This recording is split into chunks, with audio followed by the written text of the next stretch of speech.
Okay, so we've been researching how powerful food forestry is and growing food is. And the idea of the prison system has come across our desk a while back. And what I learned blew my mind.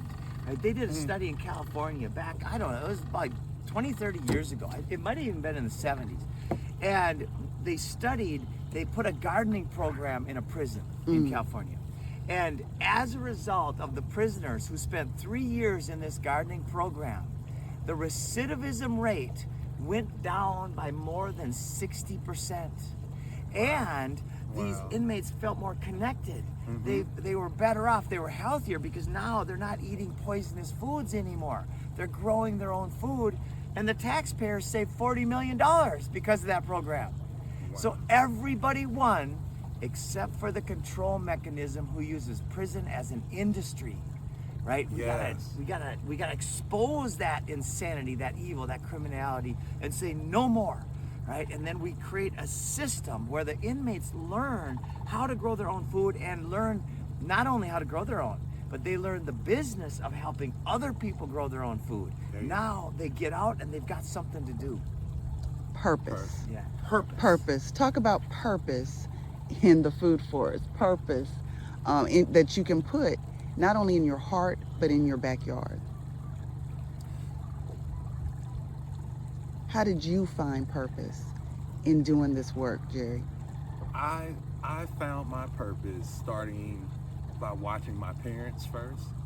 And I know, like I said, we're dealing with a lot of drama. So our families have been broken by many different things. But I was grateful, fortunate, and appreciative that I had parents that went outside and just planted. So I watched that, and then I kind of stepped back. And as I came back into it was through community gardening.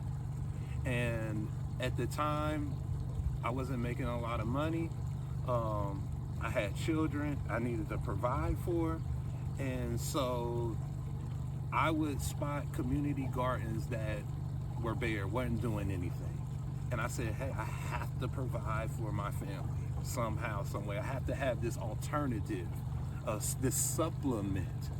So just within me, I went down, I started clearing it out. And what happened?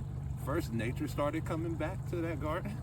Then people started coming. Well, what are you doing? This, that, and the other. Then I was able to literally walk 1 block down the street, pick corn, beets, and kale, and bring it right back to the house, wash it off.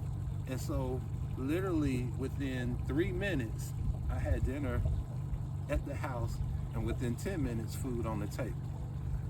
So that's fast food. That's fast food. That's real That's fast real food. fast.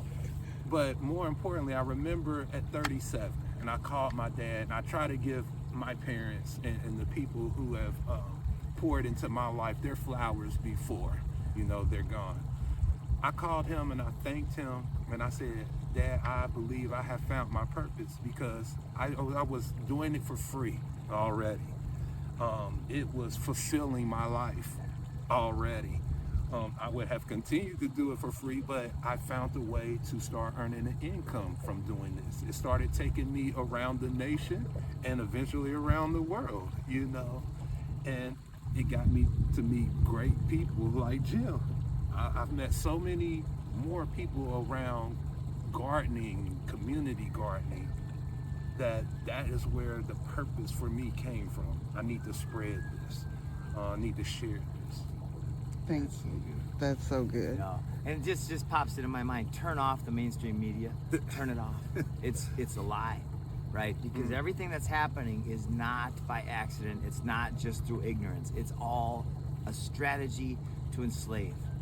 So it's important that we turn off the narrative and we literally start working with nature again. And then we will realize that the narrative of scarcity, the narrative of overpopulation, the narrative of climate change, the narrative of people are a problem, the narrative of shame and humiliation is a lie, my friends.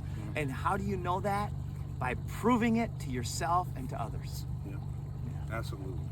Perfect.